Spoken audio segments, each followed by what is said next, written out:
Good morning, folks. It's Andy Stautz at Stautz Law. I am back today with another talk about Indiana estate planning and probate law. Today is kind of a big topic, and it's going to be maybe a disorganized talk, but we need to talk about mortgages, specifically mortgages of people who have died, because it's probably the single uh, like biggest source of difficulties in probate administration. It's definitely one of the top reasons potential clients call me needing help is something goes wrong with um, with a property, specifically usually a mortgage of someone who died, maybe a year ago, maybe 2 years ago, maybe 5 years ago. Okay, so I think the first uh, like key point is you gotta do something. You gotta do something.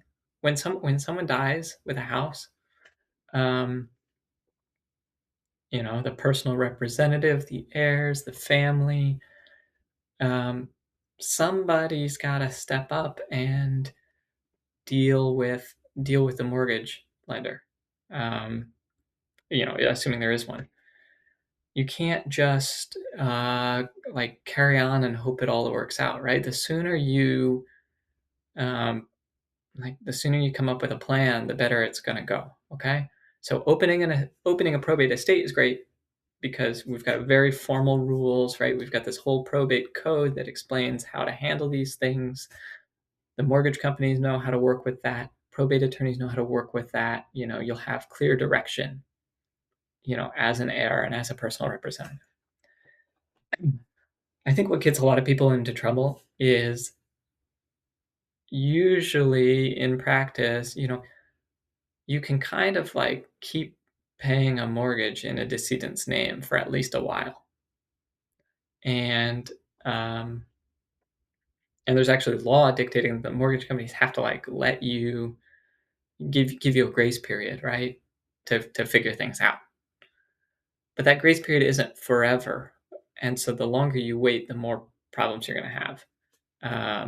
So if you're a potential client, you're calling me because there's a mortgage foreclosure proceeding. It's usually like, okay, well, we wish we could have fix this sooner.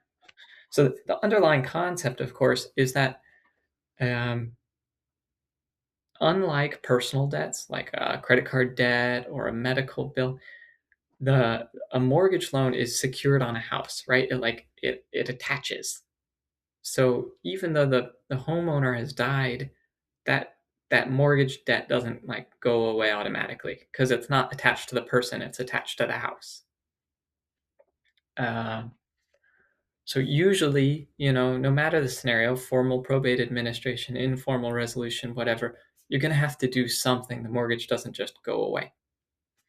The nice thing is, most banks don't want to foreclose and repossess a house and sell it at auction, right? What they want to do is for the heirs, somebody to assume the loan and keep paying it, or sell the house and pay off the mortgage balance.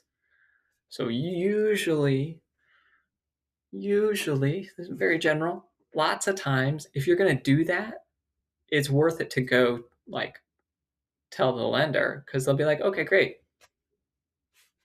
um, because that's a good outcome for everybody, right? If you inherit a house and your intention is to sell it and pay off the mortgage balance, the mortgage lender is going to be happy with that. You're going to be happy with that, right?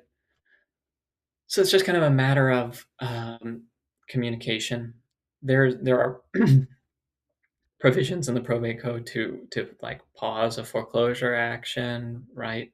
Almost like a stay in bankruptcy, right? Like a pause button. Because a lot of people, if you inherit a house that has a mortgage, it could strain your cash flow, your personal finances, to keep paying the decedent's mortgage while you prepare to sell the house. Anyway, like I said, kind of an unfocused talk, But the point of the story is you got to deal with it.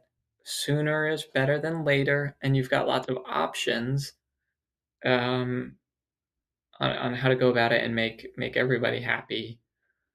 So hopefully, if you see this and you've got a inherited mortgage on your mind or an inherited house on your mind, you'll say, "Oh, right, I need to do something. Like talk to a probate attorney, talk to someone, and get specific legal advice for your situation." Because like a lot of my clients, I could, the longer you wait, you get deeper in, it's harder to fix. So kind of sooner the better there. But that was all very general. Specific legal advice requires you to talk to a specific attorney for specific advice about your specific situation. You're on my website, give me a call. I'd love to talk. I hope you enjoyed that one, and bye for now.